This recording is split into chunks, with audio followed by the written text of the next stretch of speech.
ప్రియమైన వారలారా, ప్రభువైన యేసుక్రీస్తు పరిశుద్ధమైన నామములో మీకు నా ప్రేమ వందనములు. యేసు దర్శించుచున్నాడు పరిచర్య కుటుంబములో దేవుడు మిమ్ములను ఉంచినందుకు దేవునికి స్తోత్రం.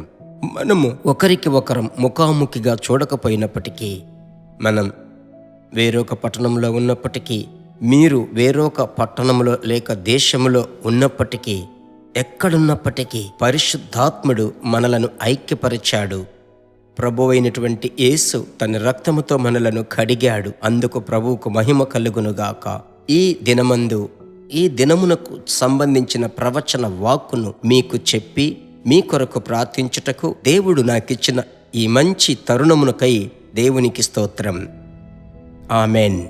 నేను చదువుతున్నాను మార్కు వ్రాసిన సువార్త 1వ అధ్యాయము 25వ వచనం. అందుకు యేసు, ఊరకుండుము, వానిని విడిచి పొమ్మని దానిని గద్దింపగా ఆ అపవిత్రాత్మ వానిని విలవిలలాడించి పెద్ద కేకలు వేసి వాని విడిచిపోయెను. మార్కు 1వ అధ్యాయం 25వ వచనములో ఈ సంభవమును మీ కొరకు చదివాను.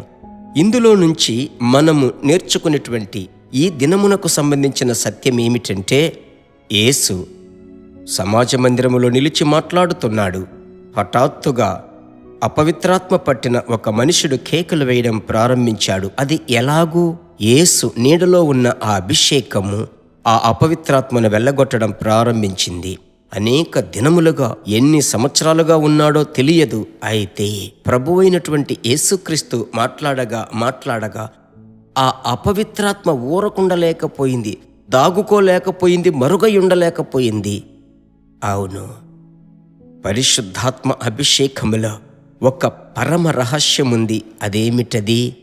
సాతానును సులువుగా కనిపెట్టడానికి ఈ కాలమునకు మీకు ఇది చాలా అవసరం.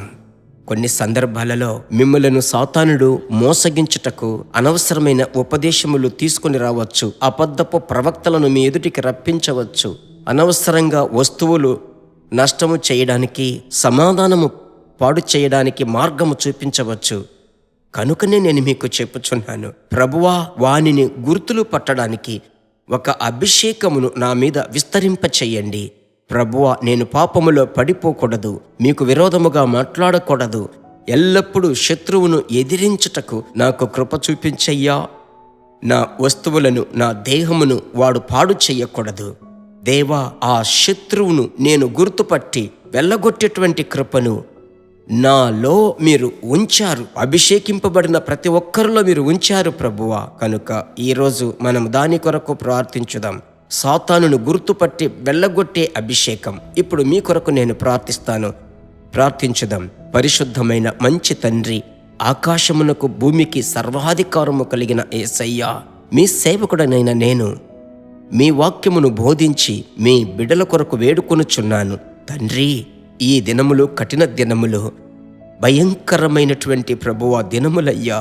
కనుక మీ బిడ్డలను శత్రువు వంచకూడదు, సులువుగా వారిని మోసగించకూడదు. ఎల్లప్పుడూ మెలకువగల వారై దేవా, మేల్కొని ప్రార్థించుటకు, ఆత్మలో నింపబడి ప్రార్థించుటకు మీ బిడ్డలను మార్చుదురుగాక. మీ ప్రేమగల హస్తానికి అప్పగించి ప్రార్థిస్తున్నాను. అలాగే ఇప్పుడే మీరు ఆ ప్రార్థనకు జవాబిస్తున్నారు. నా ప్రియ సహోదరులు, మనుమ సంతతి పెద్దలు అందరి మీద మీ ప్రసన్నత ఉంచండి, మీ హస్తము తోడుగా ఉంచండి. యేసు నామములో ప్రార్థిస్తున్నాను తండ్రి, ఆమెన్. ప్రభువుకి స్తోత్రం. ప్రభువు దయాళుడు. ప్రార్థించాము. చూడండి, ఆశ్చర్యముగా ప్రభువు మిమ్ములను చక్కగా ఆత్మచేత నడిపిస్తాడు. చూడండి, చాలా ఆసక్తికరంగా ఉంటుంది. దైవ కృప మీ మీద అధికముగా విస్తరించబోతుంది. ఈ దినమంతా దైవిక సమాధానం మిమ్మలను కాపాడును. ప్రభువులందు సంతోషంగా ఉండండి. మర్చిపోకుండా అనేకులకు షేర్ చేసి వారు ఈ సందేశము వినుటకు ప్రేరేపించండి. తద్వారా ప్రభువు రాజ్యం మీ ద్వారా కట్టబడును. God bless you. దేవుని బిడ్డలారా, ఈ వర్తమానము మీకు మిక్కిలి ఆశీర్వాదకరముగా ఉందని మేము నమ్ముచున్నాము. ఇంకనూ మా వర్తమానములను విని ప్రభువులు ఆశీర్వదింపబడుటకు జీసస్ మీట్స్ మినిస్ట్రీస్ అను మా యూట్యూబ్ ఛానల్ ను సబ్స్క్రైబ్ చేయండి. మరియు మా ప్రార్థన సహాయముకై మీరు సంప్రదించవలసిన మా ఫోన్ నెంబర్ 9841252836. మరియు 7295463633. Email gpsrobinson@hotmail.com. ప్రభు మిమ్మును ఆశీర్వదించునుగాక.